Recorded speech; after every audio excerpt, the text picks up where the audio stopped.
Sebelum video ini dimulai, jangan lupa diklik like, subscribe, bagikan video ini dan follow Instagram kami @busam.tv serta YouTube-nya supaya kalian gak ketinggalan video lainnya.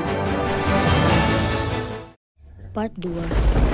Kembali teror penampakan hantu wanita berwajah hancur. Besoknya aku memutuskan untuk datang ke pengajian dengan adikku.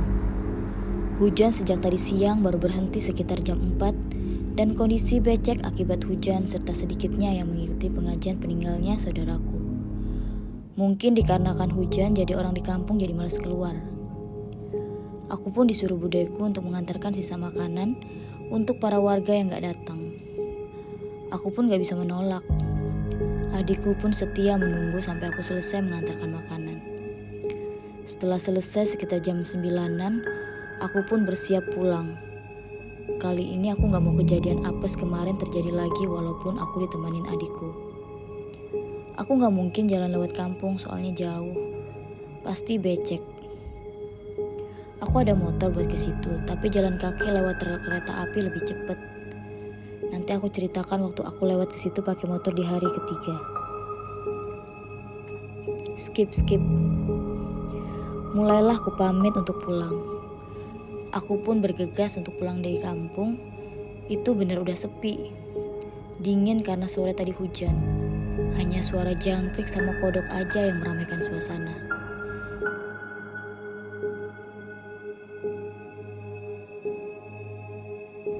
Di perjalanan pulang aku berusaha memantapkan keberanianku. Apalagi aku bersama adikku, tentunya aku pun harus menjadi contoh buat keberanian ke adik aku. Setelah dalam perjalanan pulang, ada suara di balik pohon pisang di samping kananku. Dengan jantung deg-degan aku pun menengok ke samping kananku. Sedangkan adikku di samping kiriku. Ada suara tikus atau anjing kayaknya deh, sahutku. Adikku pun langsung mengambil batu untuk melempar batu tersebut ke arah pohon pisang tersebut. Dengan memandang tajam, posisiku berada di belakang adikku. Adikku bukan orang penakut. Dia pernah lihat penampakan 2 orang yang meninggal karena kecelakaan di rel kereta api. Gak ada apa-apa, kata adikku sambil melempar batu yang diambilnya. Kita kembali melanjutkan perjalanan kita. Dan beberapa menit kemudian, terdengarlah suara-suara itu nampak jelas banget di telingaku, yaitu suara seperti seorang wanita yang menangis di sekitar aku berjalan. Hihihi. Suara tersebut lebih mirip seorang wanita yang menangis merintih kesakitan. Beda dengan suara kuntilanak atau sendal bolong ketika di film. Wah, kayaknya kena orang mas, kata adikku. Coba lihat, aku menjawab.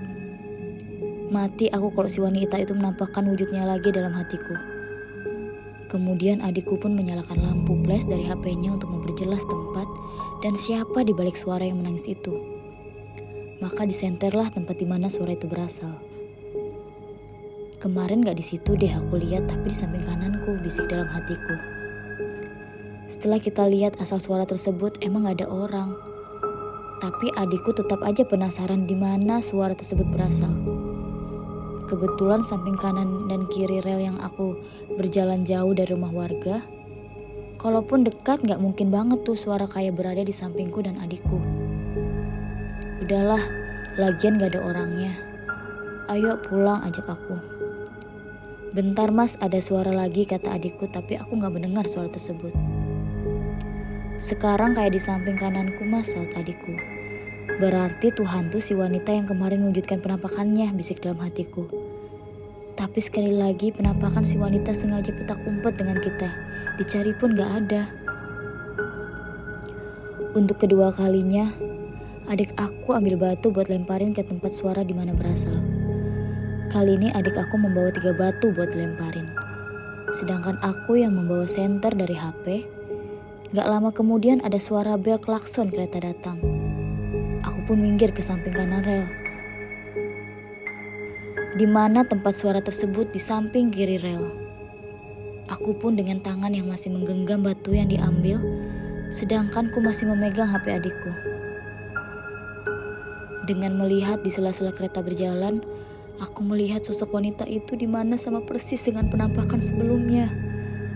Kali ini dia menghadapkan muka seperti memperlihatkan ke aku dengan dibatasi kereta api yang sedang berjalan. Aku pun melihat penampakan sosok wanita berwajah rusak di sela-sela gerbong kereta api yang sedang berjalan. Aku bergegas mengajak adikku untuk lanjut jalan pulang dengan berjalan di samping rel dengan batas kereta yang sedang berjalan.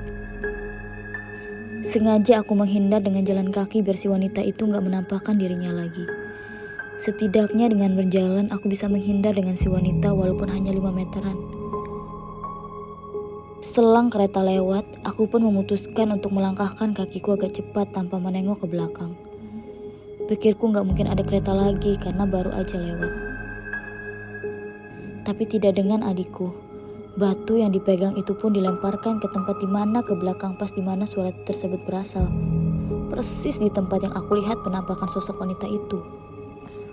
Udah ayo pulang aja, ucapku. Bentar mas, kayaknya ada yang ngerjain.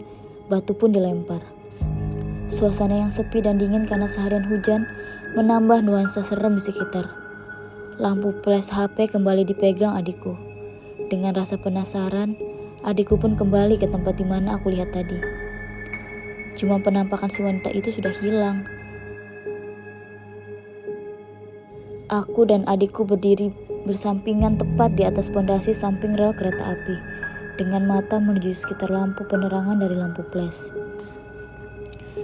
Dan apa yang terjadi selanjutnya? Bau busuk mulai menyengat, dan ini bukan bau yang biasa.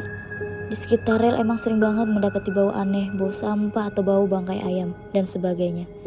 Tapi bau ini lebih menyengat. Setelah beberapa menit kemudian, aku pun melihat ke bawah. Karena kali aja bau busuk dari bawahku berasal dan seketika itu aku berteriak. "Itu di bawahmu," teriakku. Adikku pun secara refleks mengarahkan lampu flashnya ke kakinya. Penampakan makhluk itu pun muncul tepat di bawah adikku berdiri. Pondasi itu tinggi sekitar 2 meter. Aku yang lihat kontan aja kaget. Sambil memegang tangan adikku, langsung lari, wajah yang semakin jelas ditambah disinari dengan penerangan lampu flash. Bener-bener aku melihat wajah yang rusak, berlumuran darah, baju yang robek dengan menghadap kita berdua. Dan tangan si makhluk itu seperti mau naik ke pondasi bantaran rel. Kita pun berlari sekencang mungkin.